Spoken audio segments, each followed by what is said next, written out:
This is a lecture from OpenTuition. To benefit from the lecture, you should download the free lecture notes from opentuition.com. First thing we can look at are the steps involved in strategic options. And first are what's known as the generic strategies. Think of generic as being fundamental, really.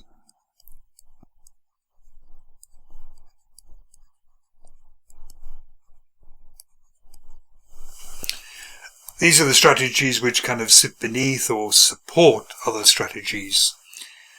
And there are three: cost leadership, differentiation and focus, which we'll see in the next slide. Second step is what's called strategic direction. Once you've got your fundamental strategy, there are a number of different directions you can take, maybe opening in a new market, maybe developing a new product, and so on. And finally, there is how we are going to achieve our strategic direction. For example, if you're opening in a new market, perhaps abroad, there are choices of, well, I can go out and I can set up my own factory distribution center in America, say, or what I could do is I could maybe buy an American company, takeover merger, or maybe I get into some sort of distribution or franchising arrangement with people who are already in that country. Anyway, first, the generic strategies. Again, it's Michael Porter. You can nearly always refer to these in an answer to a strategy question, because if somebody is making profits, they have adopted one of these strategies, so they're making good profits, doing well. If they are doing badly, then they haven't adopted either the cost leadership or the differentiation strategy. Let's start with this person in the middle here. This person is somebody who's described as being stuck in the middle. And what they're doing is they're making ordinary products, not bad products, just ordinary products, and they're selling into an essentially competitive market. And therefore, because they're selling ordinary products into a competitive market, their prices are kept by competition fairly low. They find it hard to increase prices because their products are so ordinary. However, they're not very efficient in manufacturing, and their costs are really quite high here, which means that their profit here is really quite small. This people stuck in the middle are kind of trapped behind a price they can't get up and a cost they can't get down. They're making this miserable little profit. They're just about hanging on in there, but they're going to find it difficult to survive in the long term because with this miserable little profit, they can't produce new products, they can't do research and development, they can't market themselves very well, and one of the more successful companies can kind of just get rid of them like that. To be successful, there are two routes. You can either keep making your ordinary product, but what you do is you get your cost way down, and that will open up the margin. So this is the low cost or cost leader producer. So the selling price stays where it is and the cost goes down, opening the margin. These people can make good profits. If they're going to do this, they need almost ferocious cost control. The only trick they have in the book is keeping the cost down. There's nothing particularly clever about their product. They will have very, very careful costing systems, variance analysis systems. They will be making sure people clock in and out and be paid for the work they do and so on. They'll be operating probably a very huge global scale, because that is often the way in which you get your cost per unit down. Quite a fierce environment to work in. The other thing you can do is to say, well, I'm not actually competing with you lot who are making ordinary products. I'm making a special product, a better product, and this allows me to put my price up. So what I'm doing is I'm opening a margin now by raising my selling price. Something special about the product. Something doesn't mean it's better. It might just be the brand, but for some reason your customers are willing to spend a lot on it. We can give examples of these two. Over here, the cost leader might be a kind of a Lenovo, or maybe a Hewlett-Packard kind of desktop, perfectly capable machines, but very good value for money. And Lenovo and Hewlett-Packard operate on a huge scale, very low costs.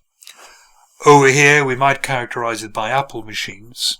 Something special about Apple machines, people in a way pay more for them, for the same kind of computing power. You pay more for your phone, really because of its style and its looks, its brand really. It makes you pay a lot more. There's of course something to do with the operating system, which many people prefer. But although Apple is very careful with its costs, it is not quite the be-all and end-all there. They primarily get high profits by having high selling prices. And finally, there was a third generic strategy, which you may or may not remember, called focus. By and large, the low-cost strategy and the differentiation strategy tend to be a bit mutually exclusive. Some companies bring it off, doing both of them. Toyota, for example, its Toyota-branded cars you could regard as maybe cost leaders, but the Lexus-branded cars, a more luxury end, you might regard as being a differentiated product, but they're very careful to really keep those brands separate. Most businesses are known to be either low cost or differentiation. Focus means you have on top of these choices the choice of, do we focus on a narrow market segment, or do we try to supply to everyone? So you might decide to focus because you're quite a small company and you can produce a whole range of products.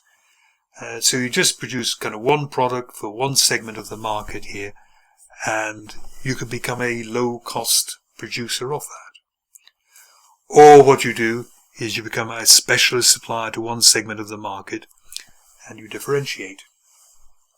Holiday companies you can see in here. A holiday company which focuses is, in the UK, is called Crystal, and it just focuses on the ski market.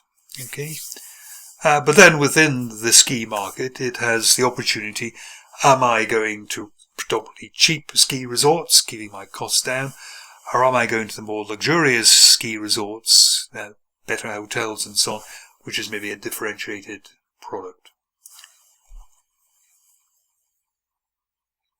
You can usually use this as I said, you can usually use this in a scenario because if a company is presently successful, it is either cost leading or differentiating, and you can analyze that.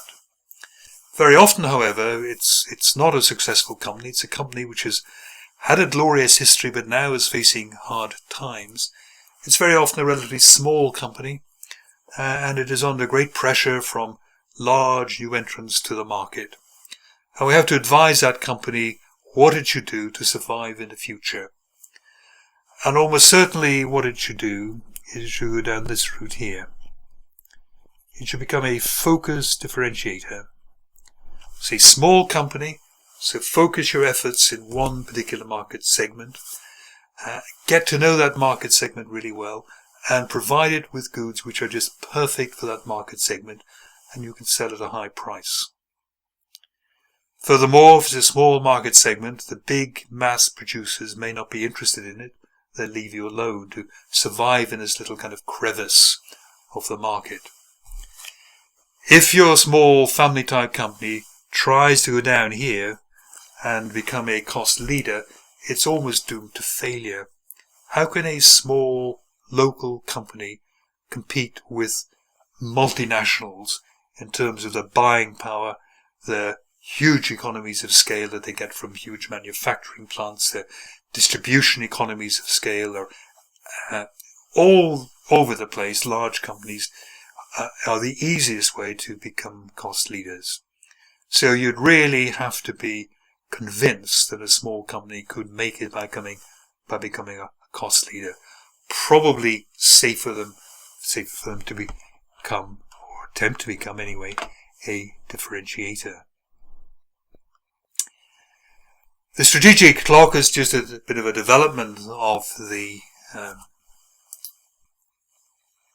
Porter's generic strategies. It just says there's maybe more intermediate points that you could have here. And I sometimes illustrate this by using airlines, some of which you may or may not have heard of. But we start off with a very low price and absolutely basic kind of a service, and probably we would regard that as Ryanair. Ryanair frequently beats others on prices, but they, you pay for everything else. You pay for coffee, luggage, extra seat room, checking in, all sorts of things, no frills, definitely. Generally regarded as maybe being slightly better on the way maybe it looks after people. Let's, for the sake of argument, let's say EasyJet. We might argue they're a bit more generous on cabin baggage, for example. They don't weigh it, so on. They were, certainly before Ryanair, they would allocate seats and the like rather than the free fall in Ryanair. And some people prefer that. You prefer to pay a little bit more for a little bit better service. Next, we have really clever strategy, if you can bring it off, a hybrid strategy, where at one and the same time, you can give a higher level of service, but your prices are low. And that must put you in a very kind of safe position. The example I'll use here is an American airline called JetBlue. I came across it when my son was traveling from South America to New York, I think. And the flight took off about an hour late, but he didn't think much of it. But then he was delighted that on the flight there was endless cups of coffee, tea, orange juice, water, whereas in many cheap flights you have to pay for those. And this would have been a cheap flight. He would have gone on the internet and found the cheapest way of getting to New York. And then it arrived in New York about an hour late, and when he got up the next morning, there was a message in his email apologizing from JetBlue, apologizing for being late and giving him a $25 voucher as kind of compensation. Now that is remarkable. Trying to get compensation from any airline, even when they're at fault, is remarkably difficult. Here JetBlue was volunteering this $25 voucher for being an hour late. And they have still a high reputation in America, though there are some thoughts that maybe it's beginning to crumble a little bit. They're beginning to make people pay for luggage and so on, kind of joining maybe more the mainstream airlines, but they're still ranked high. Differentiation, where you get a better service but you pay more for it, this could be business class.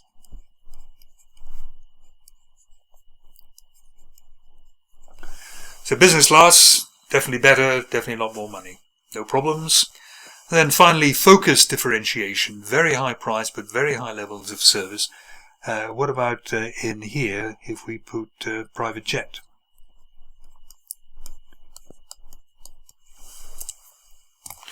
I was once lecturing this, and I said to the class, has anyone here ever been in a private jet? And one student put up his hand and said, yes, I have. And we all looked at him with amazement and said, where have you been in a private jet? And he said, in my dreams.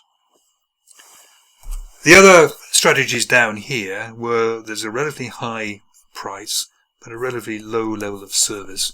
You might try those suppliers once, but you won't try them again. And this is really kind of doomed to failure. High price and low service at the same time won't wash. So that is the fundamental or generic strategies. Let's look now at the Ansoff's matrix, which gives us the strategic direction. Think that what certainly profit organizations want to do is to get their profits up.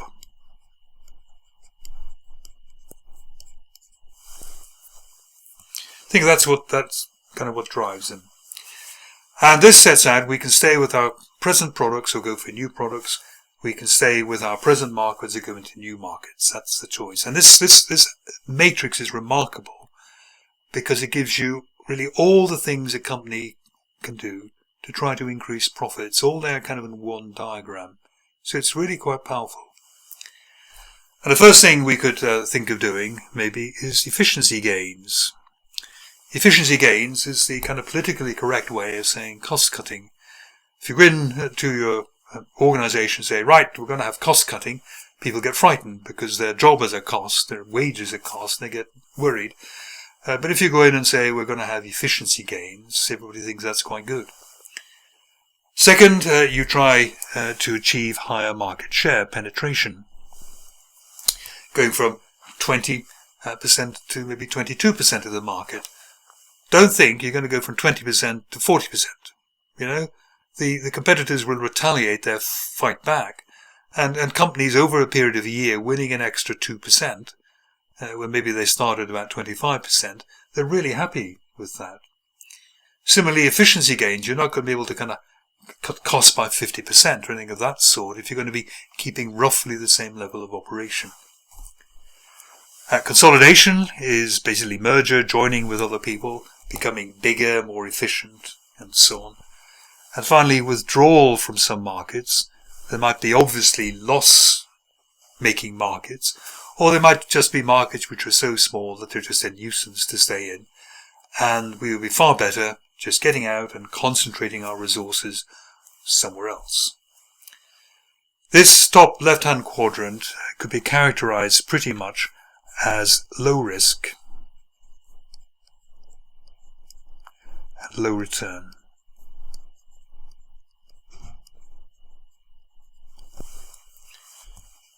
Modest improvements, but fairly controllable. Not usually investing a lot up front, which is in jeopardy. Second place we could look at to try and get profits is either market development or product development. So maybe what you do in your market development here is decide I've conquered Europe, I might go into the USA.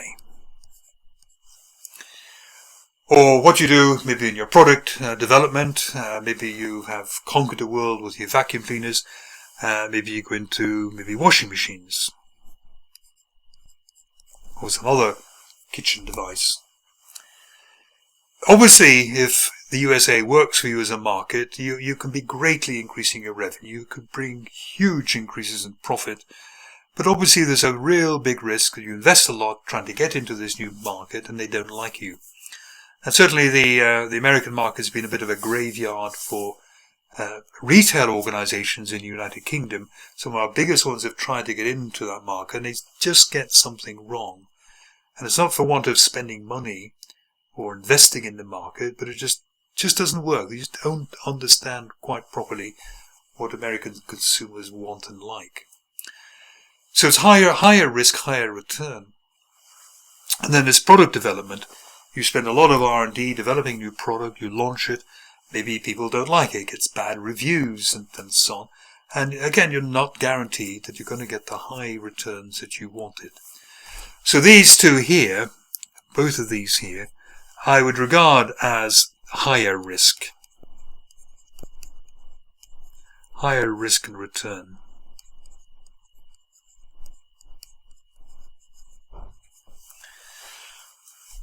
And the final place we would look is diversification. And we have both related and unrelated diversification. This one here, I think we'll be explaining next, you have to be really cautious about. But this means that potentially you are changing the nature of your business quite radically, different market and different product at the same time. And you are kind of in an area that you mightn't understand very well, and quite high risks.